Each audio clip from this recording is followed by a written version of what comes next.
इस 9 वर्ष में हम सब ये प्रण लें, प्रण, कि हम धर्म के रास्ते पर चलेंगे। हम सब, हम श्रीमद् भागवत गीता पढ़ेंगे, हम कुरान पढ़ेंगे, हम बाइबल पढ़ेंगे, हम आदि ग्रंथ पढ़ेंगे, हम धम्मपद पढ़ेंगे और हम निष्काम कर्म के रास्ते पे चलेंगे। मोह से मुक्त होंगे, माया के लगाव से टूटेंगे, वैरागी बनेंगे और साधु जैसा जीवन जिएंगे और तब इस दुनिया में आएगा राम राज्य। जय हिंद, जय भारत। कहां बचोगे? तो वेदों से तो शिक्षा भी मिलती है, वेदों से क्या मिलता है? शिक्षा ही मिलती है। किंतु श्री कृष्ण कहते हैं कि श्रुति विप्रत पन्ना, श्रुतियों के अनेक सिद्धांतों को सुनने से बुद्धि विचलित हो जाती है। सिद्धांत तो अनेकों सुने, लेकिन जो सुनने लोग है, योग्य है, लोग उससे दूर ही रहते हैं। क्यों? क्योंकि माया से बंधे रहते हैं। मैंने बताया पिछले श्लोक में। सुनना, एक क्लास में मैं पढ़ाता हूं, 50, 100, 200, 400, 500 बच्चे बैठे होते हैं, सब मेरी एक लाइन को 500 प्रकार से सुनते हैं, 500 प्रकार से। क्यों? मन की स्थिति, मन की स्थिति, सिर्फ मन की स्थिति, मन की स्थिति ऐसी है। कोई जरूरी नहीं कि आप जहां बैठो आपका मन वहीं हो। इसलिए मैं बियर बार को बड़ा ताकतवर मानता हूं। वहां बैठने के बाद लोग बाहर भाग ही नहीं पाते, लेकिन मंदिर बैठने के बाद लोग बहुत जगह भाग जाते हैं, मस्जिद बैठने के बाद लोग बहुत जगह भाग जाते हैं। भगवान का मंदिर, शैतान का बियर बार। शैतान भी तो अपना कोई अड्डा बनाएगा, उसको भी तो भक्त चाहिए, उसको भी तो अनुयायी चाहिए। वो भी कोई जगह बनाएगा कि जाओ और उसका जलवा देखो। यह विचलित बुद्धि जिस समय समाधि में स्थिर हो जाएगी, तब तू योग की पराकाष्ठा अमृत पद को प्राप्त करेगा। अमृत, एक बार विचार शून्यता पैदा हो गई, बस वही अमृत। अमृत कोई पीने वाली चीज नहीं है। वो जो कहा जाता है ना कि स्वर्ग में कल्प वृक्ष है, जो मांगोगे मिल जाएगा। बिल्कुल, जब माया आपकी गुलाम बन गई, आप सोच के देखो कितनी बढ़िया बात है। जब माया आपकी गुलाम बन गई तो और आप उसे भोगना चाहते नहीं हो, जरूरत पे कोई चीज आप जरूरत है तो माया तुरंत आ जाएगी। गुलाम है ना। यही है कल्प वृक्ष की धारणा कि स्वर्ग में भैया कल्प वृक्ष है, जो मांगोगे मिल जाएगा। मांगने की जरूरत ही नहीं है, माया गुलाम है तुम्हारी। ये अनामय परम पद जो है, कैवल्य जो है, निर्वाण, वहां माया तुम्हारी गुलाम हो गई। Yes sir, yes sir, sir sir sir sir sir sir sir. तुमने कहा यार हवाई जहाज से जाना है हमारे, सर सर मंगाते सर। गुरु महाराज को देखो, माया गुलाम है। तुम्हें नहीं दिखाई पड़ता होगा, पर मैं आश्रम जाता हूं, पता है क्यों? मजा देखने के लिए कि माया देखो गुलामी कर रही है महाराज की।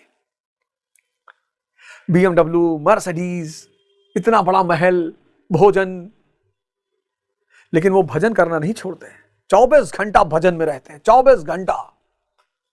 मैं आश्रम जाता हूं माया की गुलामी देखने, कि देखो माया गुलामी कर रही है। बहुत मजा आता है मुझे, बहुत मजा। सुखीराम बाबा को देखता हूं, आशीष बाबा को, दीपक बाबा को, बिल्लू बाबा, त्यागी बाबा। सोचता हूं कितने धनी हैं ये लोग, कितने भाग्यशाली हैं। 24 घंटा प्रभु की शरण में हूं। शुद्ध अड़गानंद महाराज, शुद्ध चैतन्य, शुद्ध प्रकाश। मैं सोचता हूं ये लोग कितने धनी हैं, कितने भाग्यशाली हैं। इसी को कहते हैं दृष्टि। तो निष्काम कर्म, निष्काम कर्म करना है, निष्काम साधना, आराधना की तरह जागृत हो गए।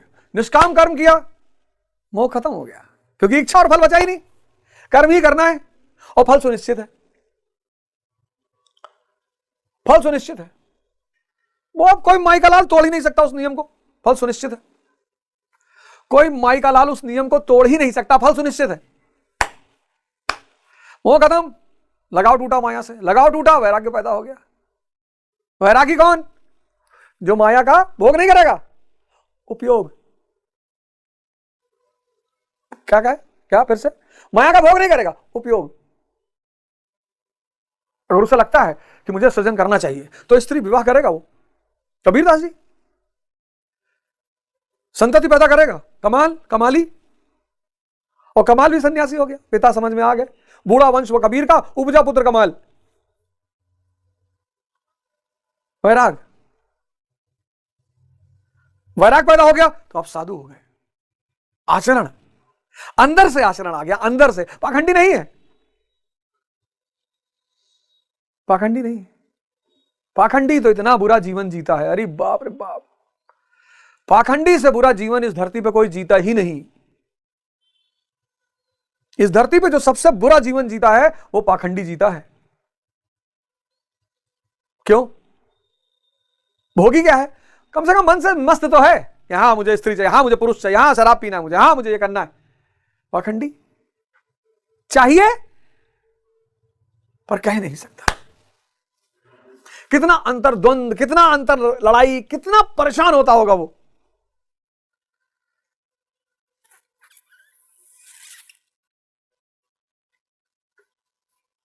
इस 9 वर्ष में हम सब ये प्रण लें, प्रण, कि हम धर्म के रास्ते पर चलेंगे।